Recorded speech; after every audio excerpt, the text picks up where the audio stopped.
കണക്കുകൾ പരിശോധിച്ചാൽ UDFിന്റെ കോട്ടയാണ് കോട്ടയം. കോൺഗ്രസിനും കേരള കോൺഗ്രസിനും ഒരുപോലെ ശക്തിയുള്ള മണ്ണ്. എന്നാൽ UDFിന്റെ ഈ കോട്ട തകർക്കാൻ പലപ്പോഴും ഇടതുപക്ഷത്തിന് സാധിച്ചിട്ടുണ്ട്. അതിനുള്ള പ്രധാന കാരണം രാഷ്ട്രീയത്തിനപ്പുറത്തേക്ക് കോട്ടയത്തുകാർ ചിന്തിക്കുന്നു എന്നത് തന്നെയാണ്.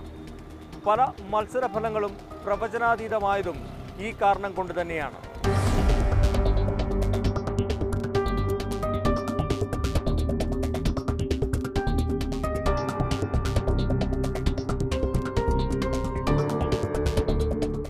കേരളത്തിൻ്റെ സാംസ്കാരിക മണ്ഡലത്തിൽ മറ്റാർക്കും പറയാനില്ലാത്ത ചരിത്രം കോട്ടയത്തിനുണ്ട്. തിരുവിതാംകൂറിൻ്റെ ഭാഗമായ പ്രദേശം കോട്ടയമായി മാറിയപ്പോൾ വിദ്യാഭ്യാസ രംഗത്തും സാംസ്കാരിക രംഗത്തുമുണ്ടായ മാറ്റങ്ങൾ രാജ്യത്തിൻ്റെ തന്നെ അഭിമാനമാവുകയായിരുന്നു. മിഷണറിമാരുടെ കടന്നുവരവോടെ വിദ്യാഭ്യാസത്തിൽ ബഹുദൂരം എടുത്തു ചാടിയ കോട്ടയം ആദ്യത്തെ സമ്പൂർണ്ണ സാക്ഷരതാ നഗരമായത് യാദൃശ്ചികമായിരുന്നില്ല. വൈക്കം സത്യാഗ്രഹമടക്കമുള്ള നവോത്ഥാന പ്രവർത്തനങ്ങൾ അടിത്തറ പാകിയ മണ്ഡലത്തിൽ ഇപ്പോഴും മതസൗഹാർദ്ദത്തിൻ്റെ പൂക്കൾ വിരിയുന്നു. അതുകൊണ്ട് തന്നെ കേവല രാഷ്ട്രീയ പ്രചാരണങ്ങളിലേക്ക് കോട്ടയം മണ്ഡലം ഒതുങ്ങിയിരുന്നില്ല. കേരള രാഷ്ട്രീയത്തിൽ ഏറ്റവും വലിയ വ്യത്യസ്തത പുലർത്തുന്ന ഒരു മണ്ഡലമാണ് കോട്ടയം. അതിൻ്റെ പ്രധാന കാരണം ഈ അടിസ്ഥാനപരമായിട്ട് കോട്ടയം മണ്ഡലം ഒരു വലതുപക്ഷ രാഷ്ട്രീയ ചായ്വ് പുലർത്തുന്നതോടൊപ്പം ആ രാഷ്ട്രീയ ചായ്വ് ഉള്ളപ്പോഴും പലപ്പോഴും ഇടതുപക്ഷത്തോട് ആഭിമുഖ്യം പ്രകടിപ്പിക്കുന്ന ഒരു പ്രവർത്തനമാണ് പലപ്പോഴും കോട്ടയത്തുള്ളത്. അതിൻ്റെ ഏറ്റവും വലിയൊരു ഉദാഹരണം 1984 ഇന്ദിരാഗാന്ധിയുടെ മരണവുമായി ബന്ധപ്പെട്ട് വലിയ ഇന്ദിരാ തരംഗം കേരളത്തിലുടനീളമുണ്ടായി. അന്ന് UDF വലിയ മാർജിനിലാണ് കേരളത്തിലുടനീളം ജയിച്ചത്. 18 മണ്ഡലങ്ങളും കൈപ്പിള്ളി ഒതുക്കിയ വർഷം. അന്ന് ആദ്യമായിട്ട് കോട്ടയത്ത് മത്സരിച്ച സുരേഷ് കുറുപ്പ് വലിയ വ്യത്യാസത്തിൽ LDFിന് വേണ്ടി ഈ മണ്ഡലം തിരികെ പിടിക്കുന്ന സാഹചര്യം ഉണ്ടായി. ഈ രാഷ്ട്രീയപരമായ വലിയ കൊള്ളങ്ങൾ പലപ്പോഴും കോട്ടയത്ത് യേശുന്നില്ല എന്നതാണ് യാഥാർത്ഥ്യം. രാഷ്ട്രീയ മത്സരത്തേക്കാൾ ഉപരിയായിട്ട് വ്യക്തിബന്ധത്തിന് ഒരു വലിയ താല്പര്യം ഈ കോട്ടയത്തെ വോട്ടർമാർ കൊടുക്കുന്നു എന്നതിൻ്റെ ഒരു തെളിവും കൂടിയായിരുന്നു അന്നത്തെ സുരേഷ് കുറുപ്പിൻ്റെ വിജയമെന്ന് പറയുന്നത്. ഇപ്പോൾ നിലവിൽ 7 നിയമസഭാ മണ്ഡലങ്ങളാണ് കോട്ടയത്തുള്ളത്. അതിൽ വൈക്കവും വൈക്കവും ഏറ്റുമാനൂരും മാത്രമാണ് LDFിനെ പോകുന്നത്. ബാക്കി 5 മണ്ഡലങ്ങളും കോൺഗ്രസിനൊപ്പമാണ് എന്ന് മാത്രമല്ല വലിയ മാർജിനിൽ കോൺഗ്രസിന് സ്ഥാനാർത്ഥി വിജയിച്ച സ്ഥലമാണ്. കടുത്തുരുത്തി ആണെങ്കിലും ഏറ്റുമാനൂരാണെങ്കിലും പുതുപ്പള്ളി ആണെങ്കിലും പിറവാണെങ്കിലും എല്ലാം വലിയ മാർജിനിൽ ജയിച്ച സ്ഥലങ്ങളാണ്. പക്ഷേങ്കിൽ ഈ ഒരു മാർജിൻ ഒരു പക്ഷെങ്കിൽ ഒരു പാർലമെൻറ്റ് തിരഞ്ഞെടുപ്പിൽ വരണം എന്നില്ല. കാരണം കോൺഗ്രസിൻ്റെ ആണെങ്കിലും CPMൻ്റെ ആണെങ്കിലും അല്ലെങ്കിൽ കേരള കോൺഗ്രസിൻ്റെ ആണെങ്കിലും എല്ലാം ഒരു ചരിത്രം അത് തന്നെയാണ്. കാരണം 40,000 വോട്ട് 50,000 വോട്ട് പുതുപ്പള്ളിയിൽ ഉമ്മൻചാണ്ടിക്ക് ഭൂരിപക്ഷം കിട്ടുമ്പോൾ ചിലപ്പോൾ അത്ര വോട്ട് UDFിൻ്റെ സ്ഥാനാർത്ഥിയായ പാർലമെൻറ്റ് അംഗത്തിന് കിട്ടണമെന്നില്ല. അപ്പോൾ ഇത് രാഷ്ട്രീയപരമായ ഒരു വലിയ ഒരു കുഴക്കങ്ങൾ കോട്ടയത്ത് ദേശത്തില്ല എന്ന് തന്നെയാണ് നമ്മുടെ ഒരു ചരിത്രം പറയുന്നില്ല. 1952 ആദ്യ തെരഞ്ഞെടുപ്പിൽ വിജയിച്ച CP മാത്യു എന്ന കോൺഗ്രസ് സ്ഥാനാർത്ഥിയിൽ നിന്ന് തുടങ്ങുന്നു കോട്ടയത്തിൻ്റെ ലോക്സഭാ തെരഞ്ഞെടുപ്പ് ചരിത്രം. പിന്നീട് കേരള കോൺഗ്രസും CPMും കോട്ടയം മണ്ഡലത്തിൽ ശക്തി തെളിയിച്ചു. രമേശ് ചെന്നിത്തലയും സുരേഷ് കുറുപ്പും 3 തവണ തുടർച്ചയായി വിജയിച്ചത് യുവനേതാക്കൾക്ക് ലഭിച്ച അംഗീകാരമായിരുന്നു. കഴിഞ്ഞ 2 തെരഞ്ഞെടുപ്പിലും ശക്തമായ പോരാട്ടമാണ് കേരള കോൺഗ്രസിൻ്റെ ജോസ് കെ മാണിയും കാഴ്ചവെച്ചത്. കോട്ടയത്ത് ഇതുവരെ 16 ഇലക്ഷനാണ് നടന്നിട്ടുള്ളത്. അതിൽ 11 തവണ ജയിച്ചിരിക്കുന്നതും UDF ആണ്. അതിൽ കൂടുതൽ കോൺഗ്രസുമാണ്. 5 തവണ മാത്രമേ LDF ജയിച്ചിട്ടുള്ളൂ. അതിൽ 4 തവണയും സുരേഷ് കുറുപ്പാണ് ഈ മണ്ഡലം LDFിന് വേണ്ടി കൊടുത്തിരിക്കുന്നത്. 57 കോൺഗ്രസിന് വേണ്ടി മാത്യു മണിയങ്ങാടൻ എന്ന് പറഞ്ഞ ആളാണ് ജയിക്കുന്നത്. 62 മാത്യു മണിയങ്ങാടൻ ജയിച്ചു.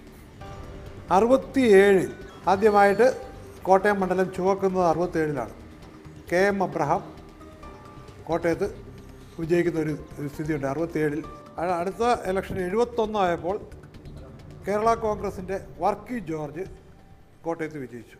77 80 കേരള കോൺഗ്രസിൻ്റെ തന്നെ കറിയ തോമസ് വിജയിച്ചു. 84 കറിയ തോമസ് 3ാമത് വിജയത്തിന് വേണ്ടി മത്സരിച്ചു. ആ തെരഞ്ഞെടുപ്പിലാണ് സുരേഷ് കുറുപ്പ് ഒരു വളരെ ഗ്ലാമർ പരിവേഷവുമായി ഇവിടുത്തെ വിദ്യാർത്ഥി യുവജന സംഘടനകളുടെ എല്ലാം പിന്തുണയോടെ മത്സരിക്കാൻ രംഗത്ത് വരുന്നത്. ശക്തമായ മത്സരത്തിൽ സുരേഷ് കുറുപ്പ് അറിയാത്ത അവസരമായിട്ട് 5000-ൽ പരം വോട്ടുകൾക്ക് തോൽപ്പിച്ചു. പിന്നീട് 84 സുരേഷ് കുറുപ്പ് ജയിച്ചെങ്കിലും പിന്നീട് 89 സുരേഷ് കുറുപ്പ് ഈ മണ്ഡലം വീണ്ടും ചുവപ്പിക്കുമെന്നായപ്പോൾ കെ കരുണാകരനാണ് അവസാന നിമിഷം രമേശ് ചെന്നിത്തലയെ എതിരാളിയാക്കി കോട്ടയത്ത് കൊണ്ടുവന്നത്. ഹരിപ്പാട് ഏറ്റവും ചെറിയ പ്രായത്തിൽ മന്ത്രിയായ രമേശ് ചെന്നിത്തല ആ പരിവേഷമൊക്കെ ആയിട്ട് കോട്ടയത്ത് വന്നിട്ട് ശക്തമായ ഒരു മത്സരത്തിൽ സുരേഷ് കുറുപ്പിനെ ചെന്നിത്തല തോൽപ്പിക്കുന്നു. രണ്ടാമത് 91-ലും രമേശ് ചെന്നിത്തല തന്നെ കുറുപ്പിനെ തോൽപ്പിക്കുന്നു. 96-ലും രമേശ് ചെന്നിത്തല വിജയിക്കുന്നു.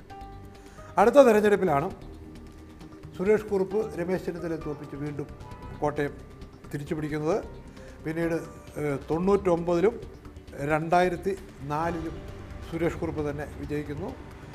2009-ൽ സുരേഷ് കുറുപ്പിനെ തോൽപ്പിച്ച് ജോസ് കെ മാണി കോട്ടയം പിടിച്ചെടുക്കുന്നു. 2014-ലും ജോസ് കെ മാണി കോട്ടയത്തിൻ്റെ ചരിത്രത്തിലെ ഏറ്റവും വലിയ റെക്കോർഡ് ഭൂരിപക്ഷം ഏതാണ്ട് 1,20,000-ൽ പരം വോട്ടുകൾക്ക് വിജയിക്കുന്നു. പുതുമുഖങ്ങളെ എപ്പോഴും ഇരുകൈയും നീട്ടി സ്വീകരിച്ച മണ്ഡലമാണ് കോട്ടയം.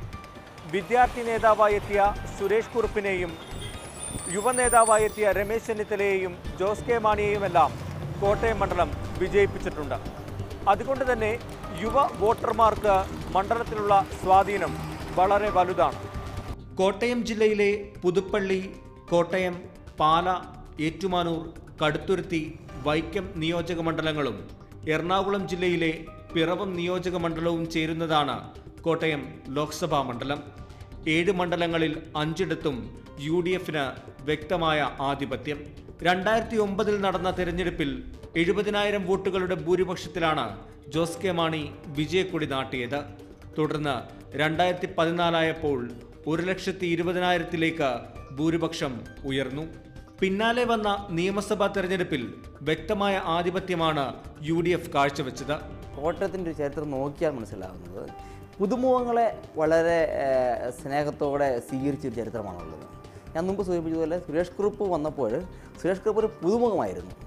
പിന്നീട് ഈ സുരേഷ് കുറുപ്പിനെ പരാജയപ്പെടുത്തിയ രമേശ് ചെന്നിത്തല, അന്ന് അദ്ദേഹം യൂത്ത് കോൺഗ്രസിൻ്റെ സംസ്ഥാന അധ്യക്ഷൻ എന്നുള്ള നിലയിൽ നിന്നാണ് കോട്ടയത്ത് സ്ഥാനാർത്ഥിയായിട്ട് വരുന്നത്.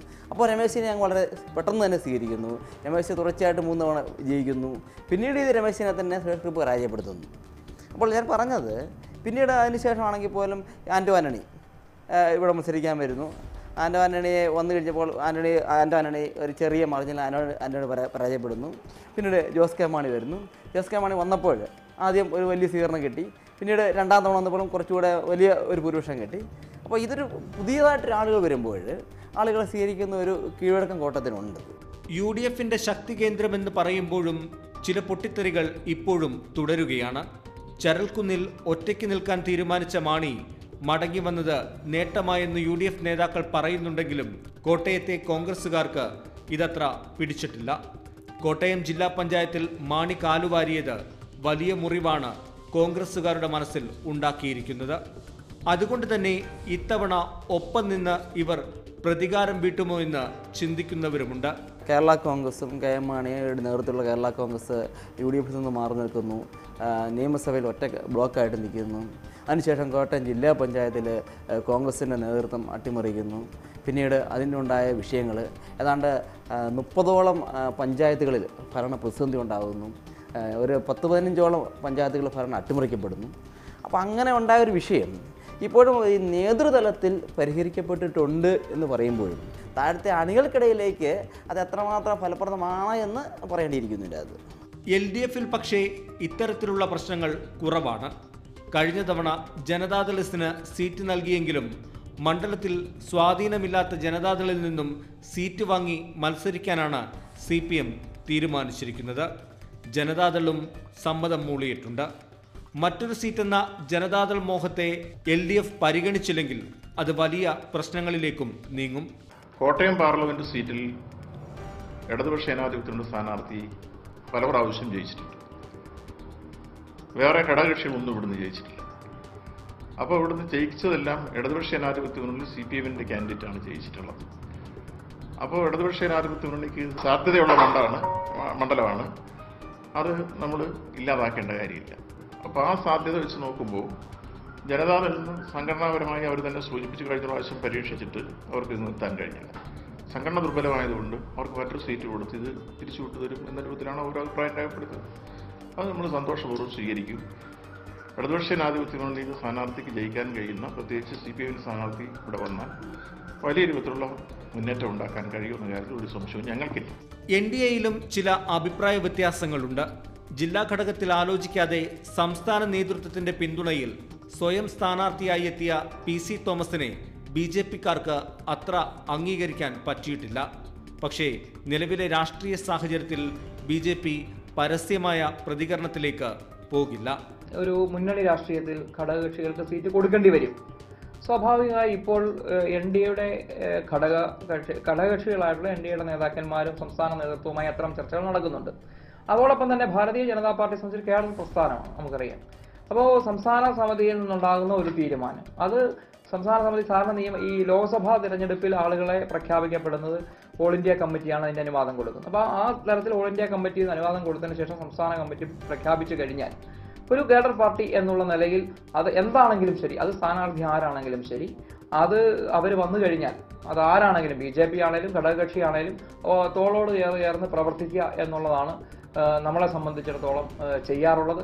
രാജ്യസഭാ സീറ്റ് ലഭിച്ചപ്പോൾ മണ്ഡലത്തെ ഉപേക്ഷിച്ച് ജോസ് കെ മാണി MP പോയി എന്നുള്ള ആരോപണമാണ് LDF പ്രധാന പ്രചരണായുധമായി ഉയർത്തിക്കാട്ടുന്നത്. എന്നാൽ MP നടത്തിയ വികസന പ്രവർത്തനങ്ങൾ ഉയർത്തിക്കാട്ടിയാണ് ഇതിന് UDF മറുപടി നൽകുന്നത്. ശബരിമല വിഷയവും ക്രിസ്ത്യൻ സ്ഥാനാർത്ഥിയുമാണ് NDAയുടെ കോട്ടയത്തെ ഇത്തവണത്തെ പ്രതീക്ഷ. നിലവിൽ തെരഞ്ഞെടുക്കപ്പെട്ട MP 5 വർഷക്കാലത്തേക്കാണ് അദ്ദേഹത്തിന് മാൻഡേറ്റ് കൊടുത്തതെങ്കിൽ ജനങ്ങളെ വഞ്ചിച്ചും ജനങ്ങളെ കബളിപ്പിച്ചും സ്വന്തം സുരക്ഷിതത്വം തേടി അദ്ദേഹം 1 വർഷം കോട്ടയത്ത് ജനപ്രതിനിധി ഇല്ലാത്ത അവസ്ഥയിലേക്ക് ഈ കോട്ടയം മണ്ഡലത്തെ എത്തിച്ചു.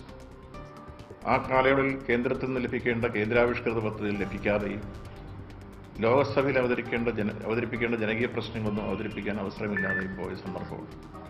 സ്വാഭാവികമായി ജനങ്ങൾ ആ കാര്യത്തിൽ വലിയ അസംതൃപ്തിയിലായിരുന്നു. അത് നിശ്ചയമായും ഈ തെരഞ്ഞെടുപ്പിൽ ജനങ്ങളെ സംബന്ധിച്ചോളം തങ്ങളെ വഞ്ചിച്ചവർക്കും ചതിച്ചവർക്കും എതിരെ പ്രതികാരാവേശത്തോടെ വരാൻ ഇടയാക്കുന്ന സാഹചര്യം സംജാതം. പാതി വഴിയല്ലല്ലോ. ഇപ്പോൾ നിങ്ങൾ ഇരിക്കുന്ന എന്നെ ഇൻ്റർവ്യൂ ചെയ്യുന്ന എവിടെയാണ്? ഇപ്പോൾ ചെയ്തുകൊണ്ടിരിക്കുന്ന കോട്ടയത്താണ്. ഞാൻ താമസിക്കുന്ന ഭവനത്തിലാണ്. ഞാൻ ഇട്ടിട്ടുണ്ടോ ഇവിടെ? ഞാൻ കോട്ടയത്ത് തന്നെ നിൽക്കുകയാണ്. അത് മാത്രമാണോ? ഇപ്പോൾ 6 മാസക്കാലം കൊണ്ട് പ്രാദേശിക വികസന ഫണ്ടിൽ തന്നെ 3.5 കോടി രൂപ, 3 കോടിയിലധികം രൂപ ഞാൻ പ്രപ്പോസൽ കൊടുത്തു കഴിഞ്ഞു. എൻ്റെ ഏറ്റവും ആദ്യത്തെ പ്രളയത്തിന് ശേഷം നമുക്കറിയാം ആ സമകാലഘട്ടത്തിലേക്ക് അതിന് തൊട്ട് മുമ്പാണ് രാജ്യസഭയായിട്ട് ബന്ധപ്പെട്ട് ഞാൻ വന്നത്. കഴിഞ്ഞ 6 മാസം കൊണ്ട് ഏറ്റവും ആദ്യം കൊടുത്ത വൈക്കത്താണ്. ഞാൻ വോട്ട് നോക്കിയിട്ടല്ല, വളരെ സാധാരണമായിട്ടുള്ള കാര്യങ്ങൾ ഡെവലപ്പ് ചെയ്യുക, അത് ഞാൻ ചെയ്തിട്ടുണ്ട്. അതോടൊപ്പം തന്നെ ഭാവി മനുഷ്യർ എന്ന് പറയുന്നത് നമ്മുടെ ഭാവി ഞങ്ങളുടെ യുവാക്കളാണ്. ആ യുവാക്കൾക്ക് പഠിക്കാനുള്ള ഒരു അവസരം ഇവിടെ കൊടുക്കുക, അതിനുള്ള സാഹചര്യം കൊടുക്കുക. അതോടൊപ്പം തന്നെ അടിസ്ഥാന റോഡും മറ്റു കാര്യങ്ങൾ. അപ്പോൾ ഇതെല്ലാം കേന്ദ്രീകരിച്ച് നമുക്ക് ലോങ് റേഞ്ചിലുള്ളതുകൊണ്ട് ഷോർട്ട് റേഞ്ചുണ്ട്. തീർച്ചയായും ഇതുമായി ബന്ധപ്പെട്ട വലിയൊരു അടിസ്ഥാനം നമുക്കുണ്ട്. അത് ഈ തെരഞ്ഞെടുപ്പ് വരുമ്പോൾ ഐക്യജനാധിപത്യ മുന്നണിക്ക് വലിയൊരു മുന്നേറ്റം ഉണ്ടാകുമെന്ന് പൂർണ്ണമായിട്ട് ഞാൻ വിശ്വസിക്കുന്നു. അതിഭയങ്കരമായ വികസനം MP കൊണ്ടുവന്നു എന്നാണ് അവകാശപ്പെടുന്നത്, UDF അവകാശപ്പെടുന്നത്. ഇദ്ദേഹം കൊണ്ടുവന്നിട്ടുള്ള വികസനങ്ങൾ ഒരു കലവറയും കൂടാതെ കേന്ദ്രത്തിൽ നിന്ന്, അതായത് അദ്ദേഹത്തിന്റെ ബോർഡുകളിലെല്ലാം കേന്ദ്രത്തിൽ നിന്ന് കൊണ്ടുവന്ന വികസനം എന്ന് തന്നെയാണ് അദ്ദേഹം പറഞ്ഞത്. ആരുടെയും പാർഷ്വാലിറ്റി ഇല്ലാതെ തന്നെ കേന്ദ്രം നടപ്പാക്കിയിട്ടുള്ള പദ്ധതികളാണ് അദ്ദേഹം ഇവിടെ ഈ 5 വർഷം കൊണ്ട് നടപ്പാക്കിയിട്ടുള്ളത്. അപ്പോൾ അതിൻ്റെ ഒരു MP എന്ന നിലയിൽ അദ്ദേഹത്തിന് മിടുക്കാണെന്ന് വാദിക്കുന്ന ഇവിടുത്തെ ആളുകളോട് ഞങ്ങൾക്ക് പറയാനുള്ളത്, ഇതിനു മുമ്പ് അദ്ദേഹം MP ആയിരുന്ന സമയത്ത് എത്ര കൊണ്ടുവന്നു, ഈ 5 വർഷം അദ്ദേഹം എന്തെല്ലാം സാധിച്ചു.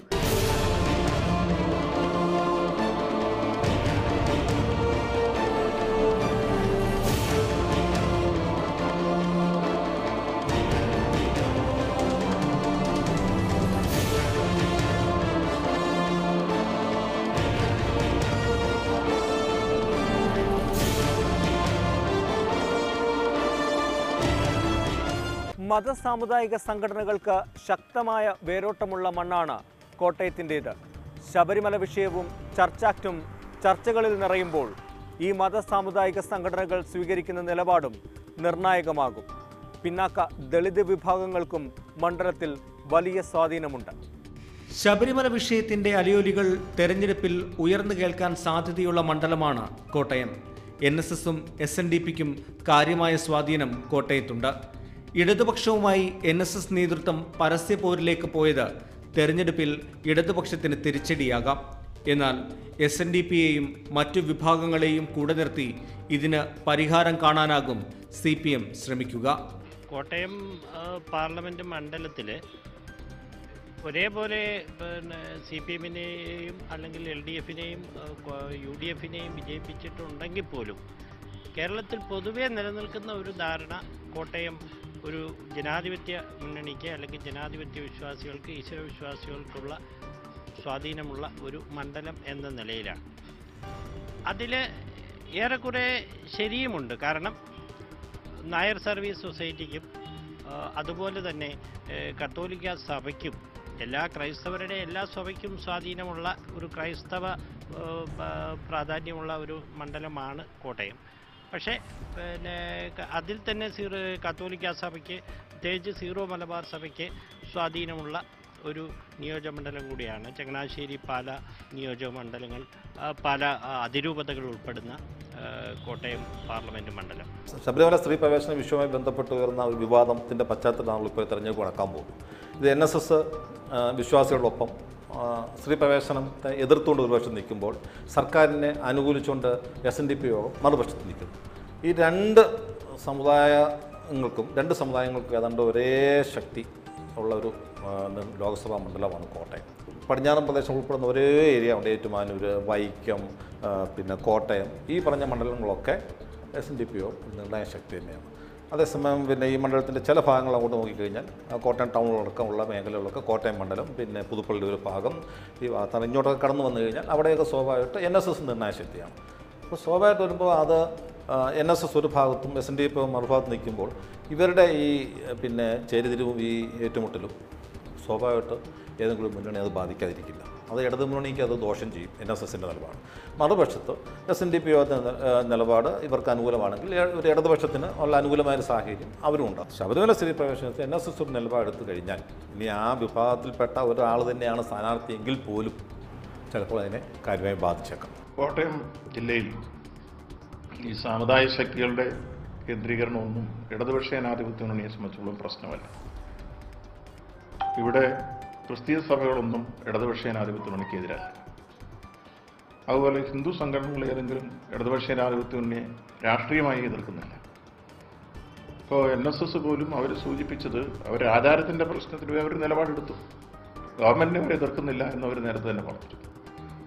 അപ്പം അതുകൊണ്ട് ഒരു ഗവൺമെൻറ് വിരുദ്ധ വികാരം ഇവരിലെല്ലാം കേന്ദ്രീകരിച്ച് വരും എന്ന് പറയുന്ന പ്രചരണം തെറ്റാണ്. ശബരിമല ചർച്ചകൾ കെട്ടടങ്ങിയതിന് പിന്നാലെ ചർച്ച് ആക്ട് ക്രൈസ്തവ സഭകൾ ഉയർത്തിക്കൊണ്ടുവരുന്നത് ഇടതുപക്ഷത്തിന് വലിയ വെല്ലുവിളികളാണ് ഉണ്ടാക്കുന്നത്. സർക്കാരും CPM സംസ്ഥാന സെക്രട്ടറിയും ബില്ല് നടപ്പാക്കില്ലെന്ന് ആവർത്തിച്ച് പറയുമ്പോഴും നിയമപരിഷ്കരണ കമ്മീഷൻ നടത്തുന്ന നീക്കങ്ങൾ ക്രൈസ്തവ സഭകളെ ചൊടിപ്പിച്ചിട്ടുണ്ട്. ഇപ്പോൾ ചർച്ചായിട്ട് ഇപ്പോൾ അവർ ഒറ്റക്കെട്ടായിട്ടുണ്ട്. ഏകദേശം സർക്കാരിനെതിരെ ഒരു നീക്കം വന്നിരിക്കും. ചർച്ചായിട്ട് വന്നു കഴിയുമ്പോൾ ഇപ്പോൾ ചർച്ചായിട്ട് സർക്കാരിൻ്റെ നിലപാട് ഇനി വ്യക്തമാക്കാൻ സാധിക്കും. CPM സംസ്ഥാന സെക്രട്ടറി കോടിയേരി ബാലകൃഷ്ണൻ അടക്കമുള്ളവർ ഇതേക്കുറിച്ച് നിലപാട് വ്യക്തമാക്കിയെങ്കിലും ഭരണപക്ഷത്തു നിന്നുള്ള മുഖ്യമന്ത്രി അല്ലെങ്കിൽ മന്ത്രിമാർ ഇതേക്കുറിച്ച് ഇപ്പോൾ മൗനം പാലിക്കണം. സ്വാഭാവികമായിട്ട് ഇന്ന് കഴിഞ്ഞ ദിവസം കണ്ട പ്രതിഷേധം സർക്കാരിനെതിരെയുള്ളൊരു ശക്തമായൊരു മുന്നേറ്റമാണ് കാണുന്നത്. അതായത് ക്രൈസ്തവ സഭകളെല്ലാം കൂടെ ഒരു ഐക്യത്തിൽ ഇപ്പോൾ വന്നിട്ടുണ്ട്. അതിനകത്ത് എല്ലാ വിഭാഗങ്ങളും യോജിച്ചിരിക്കണം.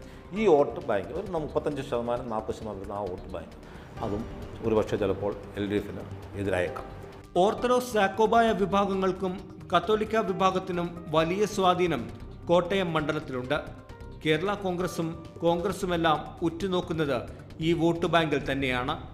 ഇത്തവണ NDAയുടെയും BJPയുടെയും നീക്കങ്ങളും ഇതേ വോട്ടുകളിൽ കണ്ണുവെച്ചാണ്. അതുകൊണ്ട് തന്നെയാണ് സ്ഥാനാർത്ഥിയെ പ്രഖ്യാപിക്കുന്നതിന് മുമ്പ് കേരള കോൺഗ്രസിന്റെ PC തോമസിനോട് പ്രചരണം ആരംഭിക്കാൻ NDA നേതൃത്വം നിർദ്ദേശം നൽകിയത്. വികസനത്തിനും രാഷ്ട്രീയത്തിനും അപ്പുറം കാർഷിക മേഖലയിലെ പ്രശ്നങ്ങൾ ഇത്തവണ കോട്ടയത്ത് സജീവ ചർച്ചയാകും. നെൽകർഷകരും റബ്ബർ കർഷകരും ഒരുപോലെ ദുരിതത്തിലായിരിക്കുന്നു എന്നതാണ് ഇതിന് കാരണം. നിരവധി കാര്യങ്ങൾ ചെയ്തിട്ടുണ്ടെന്ന് MP അടക്കമുള്ളവർ പറയുമ്പോഴും ഇവരുടെ പ്രശ്നങ്ങൾക്ക് ഇപ്പോഴും പരിഹാരമായിട്ടില്ല. കഴിഞ്ഞ 10 വർഷത്തിനിടയിൽ ഏറ്റവും കൂടുതൽ ദുരിതം അനുഭവിച്ചവരാണ് റബ്ബർ കർഷകർ. കേന്ദ്ര സർക്കാർ ആനുകൂല്യങ്ങൾ വെട്ടിക്കുറച്ചതോടെ റബ്ബർ ബോർഡിന്റെ പ്രവർത്തനങ്ങളെ പോലും ഇത് ബാധിച്ചു.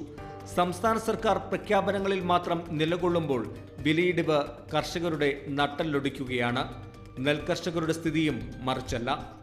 സബ്സിഡി തുകയും നെല്ല് സംഭരണവുമെല്ലാം ഇപ്പോഴും കീറാമുട്ടി തന്നെയാണ്.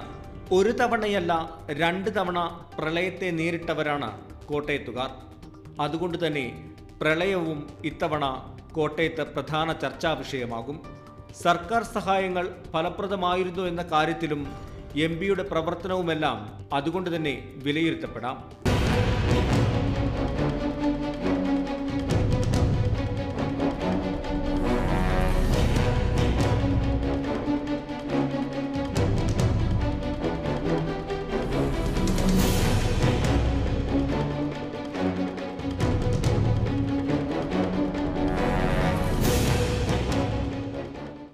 സീറ്റ് തർക്കങ്ങളും സ്ഥാനാർത്ഥി നിർണയവും ഇതിനോടകം തന്നെ കോട്ടയം മണ്ഡലത്തെ തെരഞ്ഞെടുപ്പ് രംഗത്ത് സജീവമാക്കി കഴിഞ്ഞു.